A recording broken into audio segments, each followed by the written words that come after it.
The next presentation, as you can see, is going to be from Alexander Opperman, Team Leader, ICR Facility, still GIZ, and Jeremy Tubkis with an S missing from his name on this sign, but he is monitoring and evaluation expert from Hen 10 Consultancy.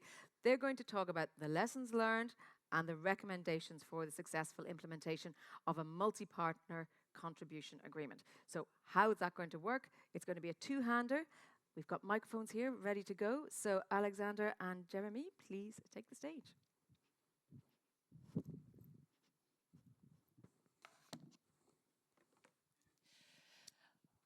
Okay, so I wanted to say a long day going towards its end, but I think we still have some exciting things to talk about. And Jeremy just had a good idea, which would be to ask in the audience who is working in an MPCA program or for an MP or with an MPCA program. Maybe you can raise your hands. Okay. Or has been, yeah. Okay, great, because this might be a session that is particularly interesting for you, and also we would like to hear from you later on, so please don't be shy and also share your experience, because we decided we're not going to be shy and we're going to share with you a sneak peek of an activity that we did in order to understand better. So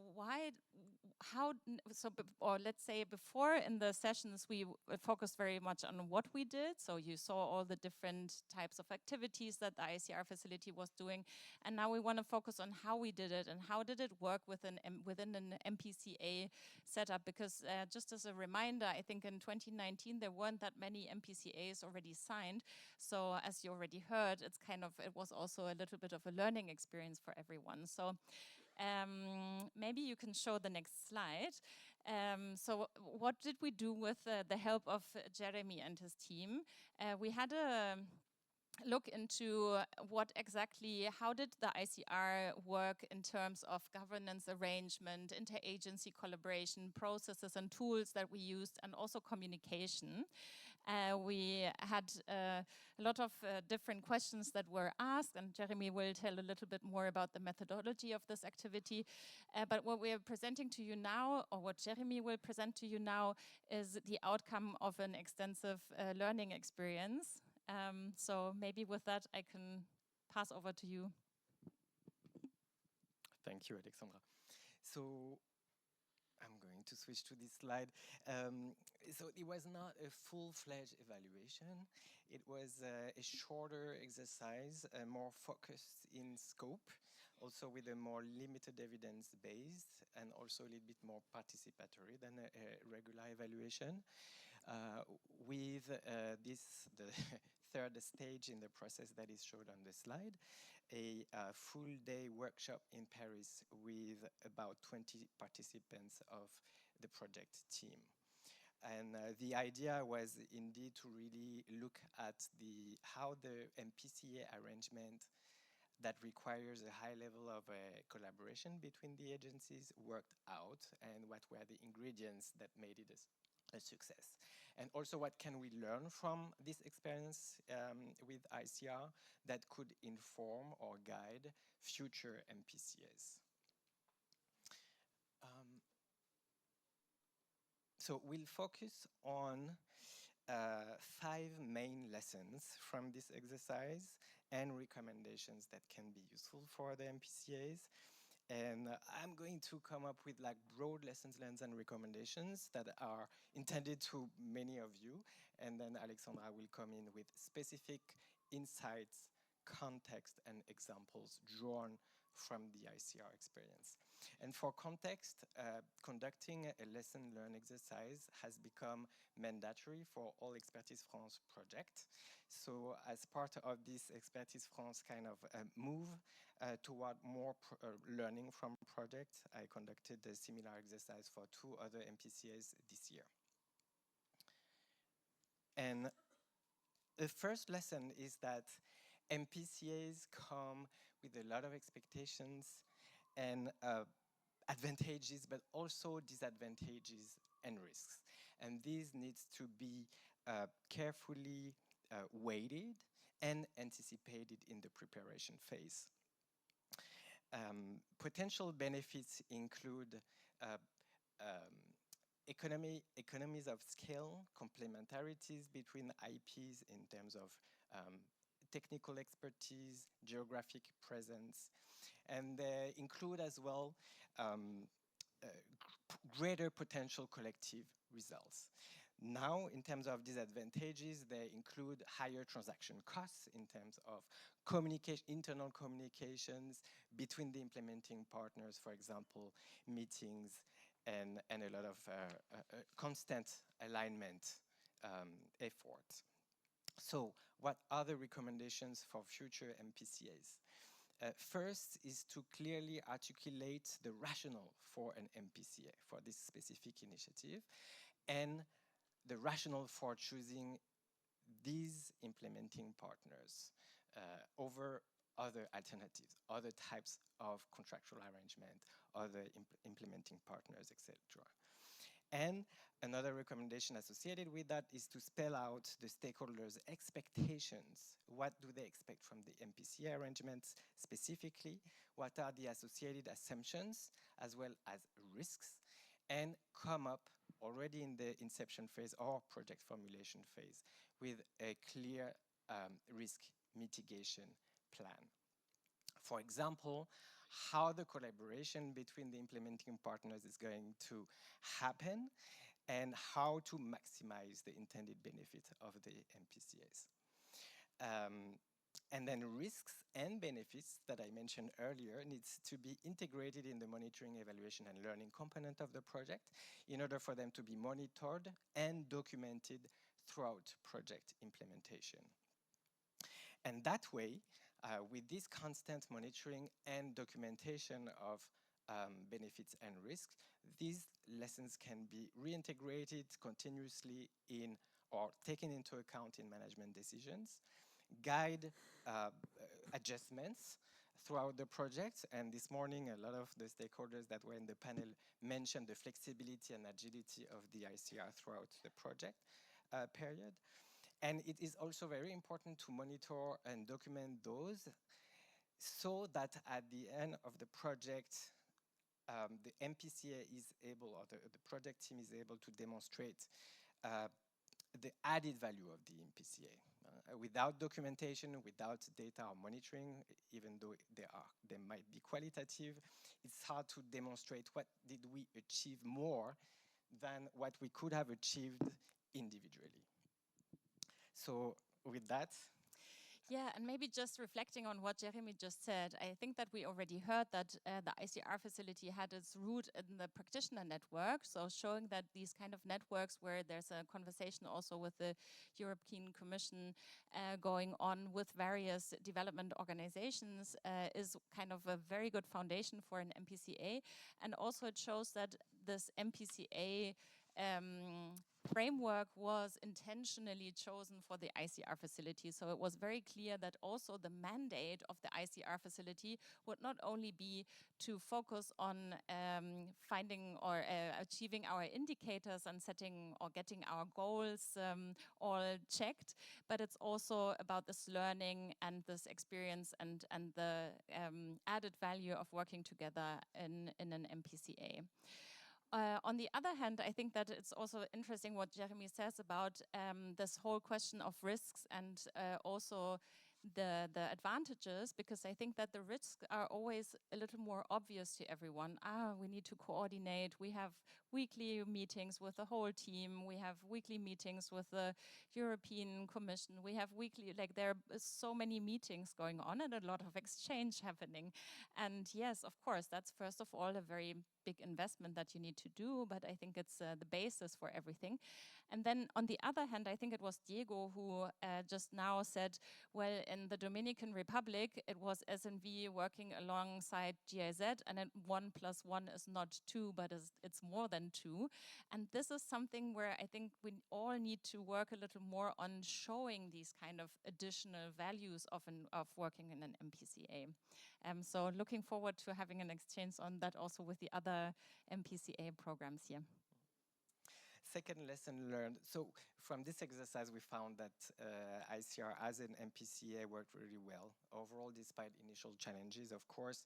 And one success factor was the way it was designed, organized, and managed, with a mandate and a shared vision that became increasingly clear and sharp with time. And for example, with the focus on gender and economic empowerment with phase 2 of the project starting 2022.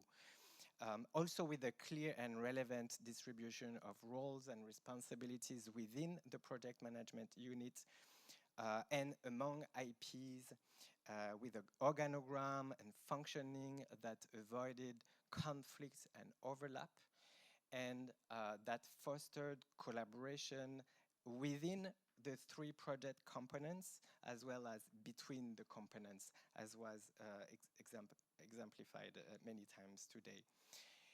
And the third ingredient for success is the leadership of GIZ that really, I think, exercised a great leadership that was recognized by all the stakeholders, and also exercise cross-cutting support functions that centralized all these cross-cutting support functions for the entire project while leaving autonomy and flexibility to the different other agencies.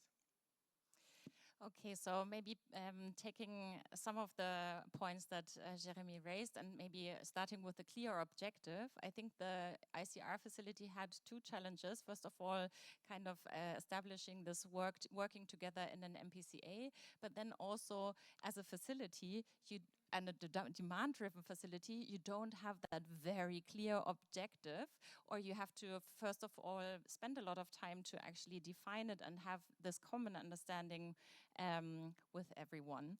And then I think Jeremy mentioned that clear roles and responsibilities is also something that is very important. And I think that one point that does or the ICR facility is managed a little differently to most MPCAs, because a lot of times in the MPCAs you have like different components managed by different organizations, and with the MPCA, with the ICR, what we have is we have all organizations working on various components. So, you know, there's much more of a need also to engage and to exchange, because you're not working in silos and, you know, at the end of component 1 is not working very well, that's not my problem because I'm responsible for component 2. So if you would have a look at our organigram, if you're interested, we can share that with you later. You can see that it's like a whole mixture. It's like a salad bowl where you throw in lots of GIZ and SNV and Expertise France and British Council, and then you have like the team. And then maybe also on the cross-cutting support functions. So it was GIZ's role to manage these cross-cutting support functions, but monitoring and evaluation or also knowledge management or communication doesn't work if you don't have the technical colleagues working on the interventions and on the activities, engaged and also aware of the fact that these are also their responsibilities. So also there, I mean, it's always good to have clear understanding on roles and responsibilities, but that doesn't mean that you can't mix those roles and responsibilities. I wanted to come in and make it visual for you to picture the organogram. So if you imagine the support and leadership team within the project management unit, then those roles are mainly or only GIZ. And then you have the 3 components that we saw earlier, which are each led by a different agency of the consortium. But within each component team, you have staff members from almost each agency as well. So you see how the collaboration happened with leadership roles at all levels, on top of each component, as well as within components, fostering collaboration at each level. So I think that was a very interesting organogram to look at, and also to compare with other MPCAs, which have usually different organograms. So another, the third lesson is about another important requirement for MPCAs, which is to establish appropriate and solid governance and coordination arrangement between implementing partners, with the donors, with partners and other stakeholders. A lot of stakeholders saw it requires an additional layer of coordination and governance structure. The three main governance structures are the project management unit that we've just described the organogram. Second is the steering committee involving the donors, and the third one is the OMC, which gathered higher level representative of each implementing partner to foster coordination, and that met in the inception phase mainly. One challenge in terms of governance and coordination and lesson is about how to maximize the involvement and leadership of national partners that benefit from the support of ICR, as well as the involvement and leadership of EU delegations in country. They are the ones well positioned to drive national processes, to establish synergies with other actors and initiatives, and also to kind of boost follow-up after the support provided by ICR and boost interventions, outcomes, and sustainability. And there is only so much that the ICR team could do in that regard. So this requires a high level of communication with those actors in country as well, a lot of coordination, realignment, and constant negotiations with all of these stakeholders. Yeah, and I think we already said thank you to the trust from the steering committee. Now Paz is also here, so let me repeat that. Thank you very much for this very good collaboration and work together with the OMC, but also with the steering committee, which was always kind of the based on, there was a foundation of trust that I think has also grown throughout the years. So I think that was very important. Maybe let me also say a word about why this is important also for the implementation and on the nitty-gritty details. It's the constant exchange we also had with EU delegations, for example, that enabled the ICR facility as a program working in all those different countries to get inside knowledge about, like, you know, if you get applications from all over the world, how are you able to also get some more information on partners, for example, and evaluate if that's something that also fits into the programs on the ground. So I think that the delegations played a very, very important role to make sure that we are actually doing something that is contributing also to our partners' needs and to the local context. And I wonder if you would look at all our interventions, and I wonder if there would be a correlation between also the engagement of the EU delegations and the success of those interventions, because I think that it's really, as I said, important, as we are based not in those countries, to have someone who gives us this possibility to also understand the context a little better. Yeah, and maybe just one quick thing on the meetings.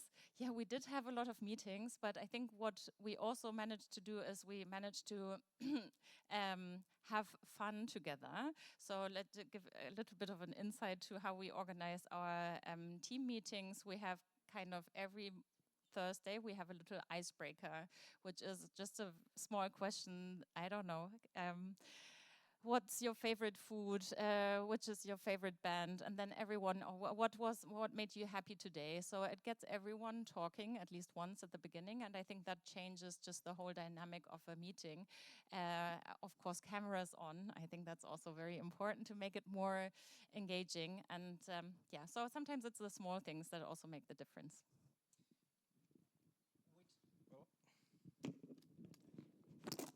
Which leads me to the fourth lessons here on the screen, which is about team cohesion. Really, when we ask the question to our interviewees, what is the key success or strength of the ICR? if not all, responded team cohesion. And indeed, I believe it's critical to the success of an MPCA. And it requires early intentional approach to achieve that. And of course, you gave an example of effective communication, internal communication and team building events as well were organized separately from the regular team meetings. And obviously, there are many other factors in play, including contextual factors. The COVID played a role at the beginning of ICR to bring people more strongly together, as well as individual factors, such as personalities and the way they connect with each other. So it is not always easy to create or replicate this team cohesion for future MPCAs. But it is possible to compose and lead the team from the start in a way that fosters harmony, complementarities, mutual support with a give and take approach between people and between among implementing partners. And trust. The word of trust was mentioned several times this morning. Another component that played a role in team cohesion seemed to have been the aligned external communications. And it was also mentioned by someone in the panel this morning, referring to branding, the visual identity of the project. And you've seen the template of the all PowerPoint presentations today. So there is really an attempt to kind of give an identity, a shared identity to different implementing partners that share the same goal. And also a common website was mentioned, and ideally, maybe a good lesson from this project that was mentioned by several people is to have a common email address. So all of these ingredients that can convey unity and promote a sense of belonging within the team. Yeah, so let me share a little bit of the conversations that we have had while engaging with Jeremy and his team. So one of them was really, or maybe as a general point, I think that in an in an MPCA program, there's a lot of things where you can't say this is right and this is wrong. It's a lot of time trying to balance things, the risks and the opportunities, right? So that's why we had a lot of discussions, for example, on one of the hypotheses that your team came up with, which was, okay, the ICR team managed to become a team because a lot of them were hired and didn't have a long history with their organization, so it was easier to identify with the ICR facility. But on the other hand, the idea of having an MPCA is to bring people on board that know their organizations and that can put into practice all those lessons and experiences that those organizations have. So I think it's really a little bit of a juggle here. You need to have people that are able to wear two hats. So on the one hand, of course, you're part of your organization and you need to understand your organization and you need to be well connected. But on the other hand, of course, there's also your ICR identity. So I think that this kind of flexibility is really something that you need from the team. I think there was another point I wanted to make, but now I forgot it, so maybe you go on. The last slide and lesson learned is about business processes. We were asked to look at business processes and tools.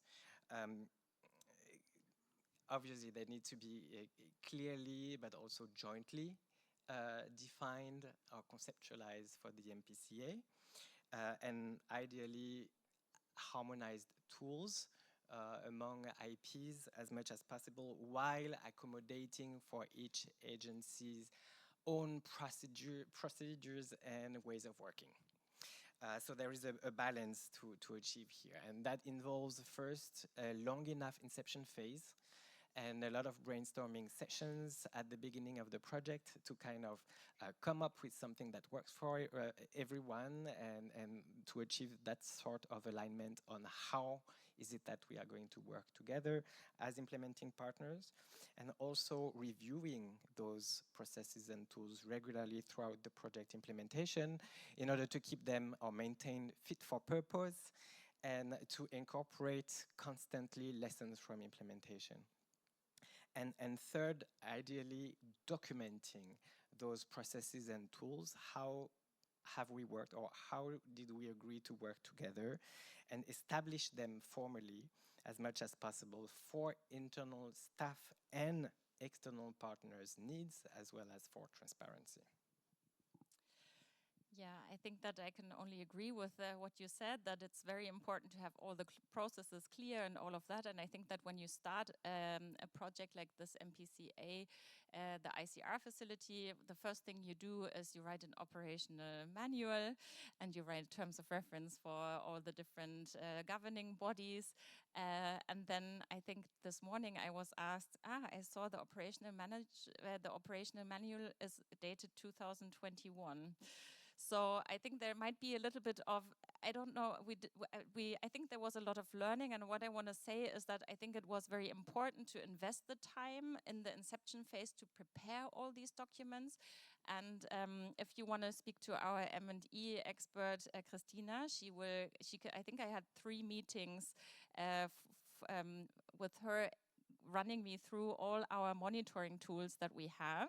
So they are there, but I think that what's most important is that people have a common understanding of this, and then they're able to, in these frameworks, do their work. And so I think that maybe it's not something that, was it Miguel who this morning said, okay, on paper it might look fine, but then what's the reality? I think that you need to put things on paper and you need to discuss it a lot and you need to have it ready and as a starting point. But then I also think that it's very important to always reflect on that.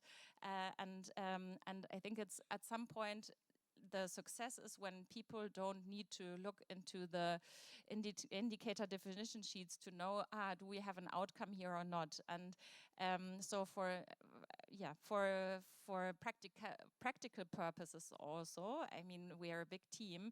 I think it's always important to invest into this joint understanding and making sure that everyone knows the rules, but maybe, what we can't say that we did is always having them next to our side, opening our drawer and looking at can I do this because it's in the operational manual? I think also there it's a little bit of a flexible approach, I would say. And for us as external consultant, it was surprising to see this aspect. Wondering, how did that work out with staff turnover within the team, bringing people in without having this kind of documents or description of how they work together. But also it was a surprise to us to see that it ended up working out. So it tells a lot about how ICR worked and succeeded in a very agile and flexible and fluid way. Okay, I think we're done, right? So we shared a little bit about what we discovered and what we are currently discussing within the ICR facility. And I'm handing over to our moderator, and I would be really interested in also hearing from other MPCAs and experiences. So don't be shy. Well, thank you.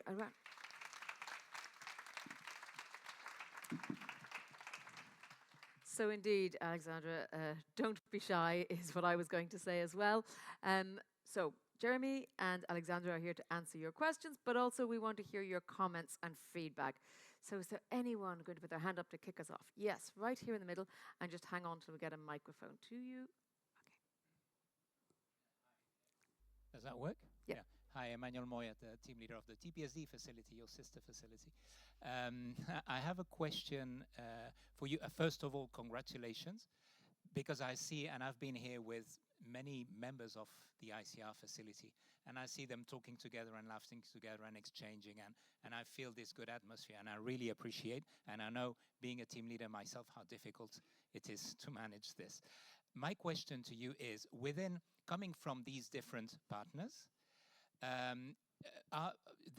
they're not full-time on ICR, but what do you think is the minimum level of participation to a project such as ICR to be fully involved? Is there something like such thing, or what? What's your thinking around this? Hey, Alexandra, do you take it? And Jeremy, chime in if you have something to add. So first of all, I don't work part-time, but I can tell you that I think people working part-time can be super productive, and I don't think that that's a challenge, but I do understand what you mean, like the question of being able to also dedicate and be part of a team while you might also work for another project. I think that this is definitely something that we experimented a little bit. I think at the beginning there was more of this idea to have kind of various experts working for the different organizations and also having another task within their organization. At the end, I think, but correct me if I'm wrong, team, I think it's also good to have at least a core of people that are dedicated specifically to the ICR facility. So I think a mixture is fine, but I think if you only have like people who don't dedicate their all time to the ICR facility, that might be a bit of a problem, yeah.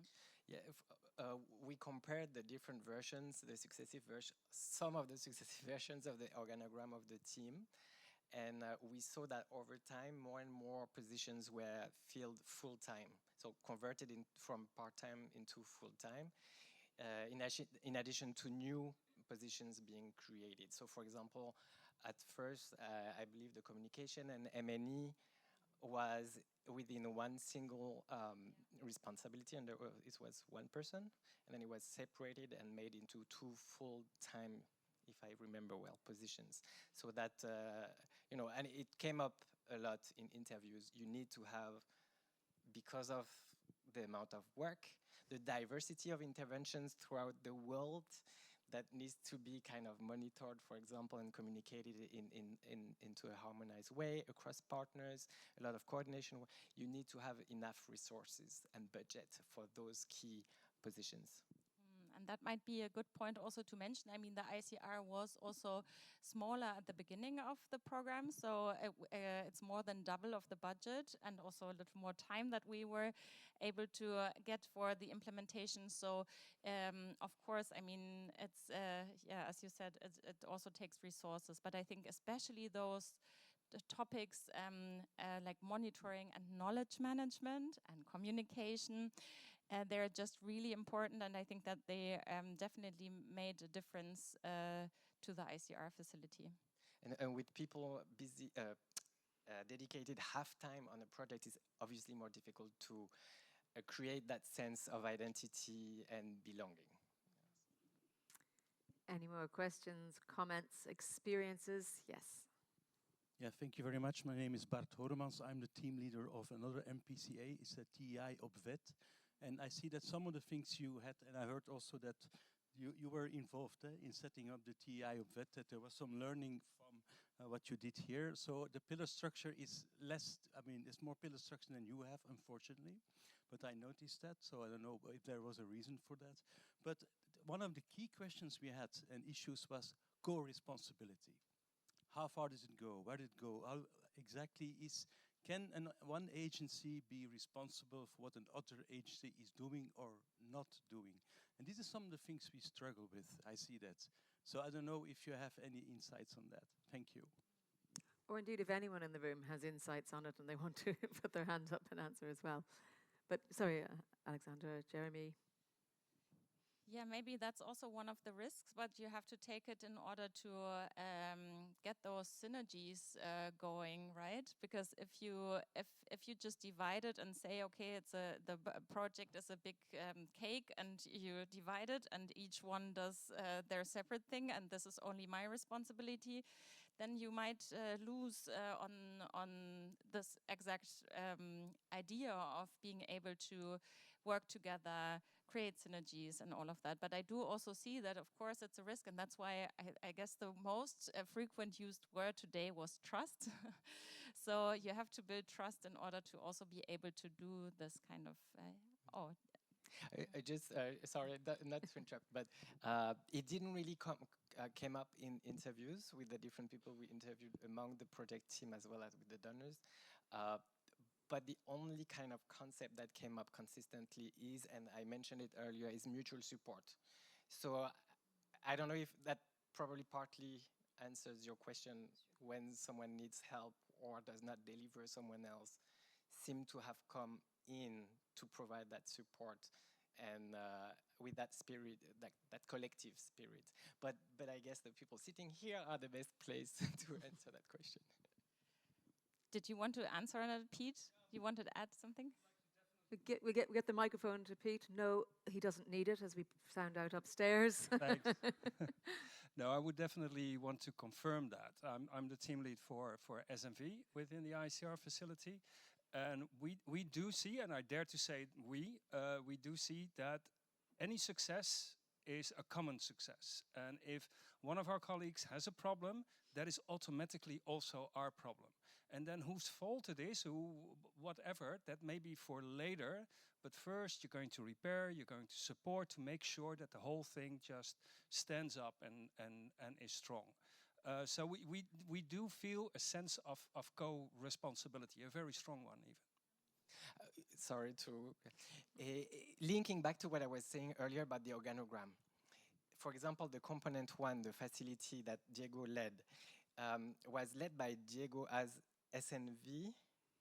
And then within his team, sorry to speak for you, within his team, there are people from SNV, GIZ, Expertise France, and British Council. So it is a collective result anyway, and everyone within that team is responsible for the entire result of that component. It's not like component one was only composed of SNV people, and then component two was only composed of another agency staff. The way the organogram was organized fostered that collaborative spirit and sense of co-responsibility. Thank you. Pierre Berthelot, team leader of Business SCP. I just want to comment about the chance of working on three multi-partner collaboration, EU-funded in support of the ACP countries. I think a first point is that multi-partner collaboration is a learning process. I noted that in the presentation you said that GIZ was leading. I had other instances where actually everybody wanted to lead. So we had, in the first case, 5 partner organizations working on the intra-ICP commodities program. At some point very early, the EU said, well, we should have a coordinating mechanism. And one of the partners said, yes, brilliant idea, but I think we are the only competent one to do the coordination. So fortunately, the steering committee had some sticks and carrots in terms of the disbursement schedule to sort of twist the arm of the implementing agencies. And it took some time, but down the road, they were working together. A major stumbling block throughout the way, though, remained the visibility of each organization. The steering committee was constantly reminding you are not working on a project for a ITC. You're not working on a project for UNCTAD. You are working on an intra-ICP EU-funded project, and you have to say so. So that was one example where, and I think that's a second lesson I think we found, and which is also comforted by this business practice exercise that Business SCP did that led to our February event. It's the need for a coordination body, whatever form it is, cross-cutting as the GIZ or some other mechanism. In a second version of the commodities program, this coordination mechanism was brought halfway. It was only partly effective. I mean, the coordination worked, but only so much that the implementing agencies allowed it to work. Then we have now an ongoing program with, again, where we started, where everybody wanted to be the chef. And as we know, too many cooks spoil the broth. So again, there was an absence of coordination mechanism. And thankfully, I think it was, as I say again, a learning process with persuasion from the steering committee. The implementing agencies were gradually coached into working together, not duplicating each other's work. And also, they set up themselves their own coordination unit, which was really interesting on a rotating basis. And it was much better than not having it. So basically, we have different forms of multi-partner collaborations. If you have a strong leader, it makes things easier. But if everybody wants to lead, you must have mechanisms to address this issue whilst preserving the visibility of also those who are funding. Thank you. Thanks for sharing. I would definitely like to hear more about your experience later on in the networking part. And maybe also just picking on the question of the strong leader. Maybe it's also giving enough space for everyone to kind of find their role and their possibility to kind of bring to the table what they want. I mean, we have OA leads, so for component leads but I think that in general, I would say we have flat hierarchies, and it's not. I wouldn't say strong leadership is the most important. I think it's rather being able to give also the possibility to everyone to shine.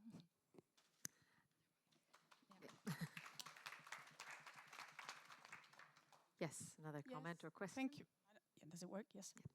I'm Tsveta Jekic. I'm program director of the IYBA Seed, one of the babies that came after, one of Miguel's babies that came after ICR Facility, and which was built up a little bit on with the same philosophy. We're 5 agencies, 5 implementing partners with mixed organigram, really like super salad, as you said. So we did have challenges, of course, but it works very well. I believe that we managed to build that trust, and we really work well together. And I would just like to comment the question that was asked about percentage of work of people working on the project, percentage of time working on a project. I think, yeah, it's important. It's important to have dedicated staff. But I believe what's even more important is to have staff that knows people who know how to work in teams, that like teams working. Because individuals which are like, research type of people, etc., they work alone in that corner, it's not something that could really work in MPCAs. We need people that wants to share things, that want to work in teams. So this is super important. So I think the recruitment the ways how to recruit people is super important. That's it. Thank you. I think probably echoing stuff that we've heard from the very beginning of today as well. I don't see any more hands urgently going up. Oh, I do. Sorry, one last comment with response, if you have time. Yeah, sorry, my name is Nelson Ajala, and I'm, let's say, ancien combattant of the ICR facility, and now I also work with IYBA Seed. And just my small contribution to this is really in the MPCAs with ICR Facility as well as IYBA Seed. The beginning takes time. It really takes time. And I think for both, this time period was, let's say, underestimated to build the project, to start. And I think moving forward is a lesson that if there is going to be this kind of models going forward, ample time should be given to the preparation period, because the ICR facility took a while. With IYBA City, it took also about a year before things started. And so all what we're talking about and all this forming group and norming and all that, I think it's important to give it time and not pressure the teams to rush into things that might cause some challenges in the future. This is just my contribution. Yeah, I think Anna-Mika and Miguel alluded to that this morning as well. So You wanted to? Go ahead. And no, it's very interesting. So regarding the recruitment and hiring the right people, that came up a lot in interviews. to achieve some types of complementarities, but also like just simply as concretely as that, ask the question, what was your experience when interviewing candidates with working in teams? Have you worked in a consortium setting or a partnership setting, etc.? Asking those kind of like very practical questions can help. And also regarding sorry, I'm Allowing time to set up and to yeah, breathe. exactly. Thank you. As an evaluator, I don't know, I've evaluated 60, 65 projects in my career. And one of the most consistent recommendation that we formulate is stop with 6-month inception periods. That never works. It's never enough. So from the start, I think we talked about budgeting for M&E and knowledge management. We talked about budgeting for communication and coordination. But also just simply as never again a 6-month inception period. It usually never works. So at least an 8-month, a 10-month inception period, if you can negotiate that and include that always in your project proposals, that would be great. Otherwise, you set yourself up for failure. Key lesson learned. Okay. Sorry, I just realized we need to change. Still need to change something on the project description of the new program. I think we had 4 months of inception phase planned. Okay, well, get on and change that. Thank you both very much. A round of applause to our speakers.